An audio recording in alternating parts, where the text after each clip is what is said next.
साखरेचा, साखर खाण्याचा, गोड खाण्याचा परिणाम कालांतराने भोगतो. म्हणजे काय, समजा 30 वर्षाचा मनुष्य, 40 वर्षाचा मनुष्य, त्याला आहे डायबिटीस, पण त्याला माहित नाही की त्याला डायबिटीस आहे, आणि तो रोज प्रशांत प्रार्थनेमध्ये दिसतो. रोज संध्याकाळी प्रशांत प्रार्थना खातो, गोड. पण कालांतराने त्याचा प्रभाव त्याला जाणवतो. जेव्हा तो 50 वर्षाचा होईल, 60 वर्षाचा होईल, त्या वेळेला त्याला त्याचा प्रभाव जाणवतो. परंतु ज्याला याचं ज्ञान आहे की मला डायबिटीज आहे आणि तो साखर खातो, तर प्रत्येक क्षणाला त्याला त्याचं दुःख जाणवतं. अरे मी साखर खाल्ली, अरे मी ऍसिड, अरे मी हात खाल्ला, अरे हे खाल्लं, ते जाणवतं की नाही? मला तर नेहमी होते, क्षणाला जाणवतं.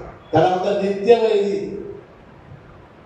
प्रत्येक क्षणाला तो वैरी समोर येतो.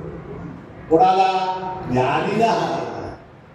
काम, क्रोध, लोभ हे शत्रू आहेत असं ज्ञान ज्याला आहे, त्याला काम, क्रोध आलं की वाईट वाटतं. आणि माझं चुकलं, माझं हे चुकलं, असं व्हायला नको होत असं.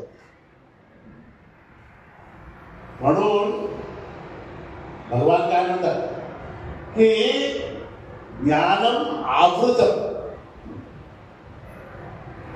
माणसाचं ज्ञान जे आहे ते या कामक्रोधाने झाकलं जातं.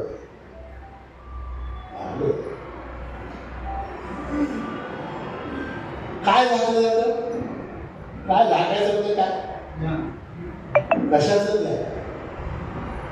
असं आहे की वेदांतामध्ये विवेक म्हणून एक शब्द आहे. विवेक म्हणजे काय? विवेक म्हणजे धर्म अधर्म विवेक. हे धर्म आहे, हे अधर्म, त्याचं विवेक. सत्य मिथ्या विवेक. हे सत्य आहे, हे मिथ्या आहे, असा विवेक. विवेक शब्दाचा साधा अर्थ बिलकुल सिंपल. हे पांढरा आहे, हे काळा. अशा प्रकारचं जे ज्ञान आहे त्याला विवेक म्हणतात. आणि सुख दुःख विवेक. सुख कशाला म्हणावं आणि दुःख कशाला म्हणावं याचं विवेक. हा सगळा जो एकंदर विवेक आहे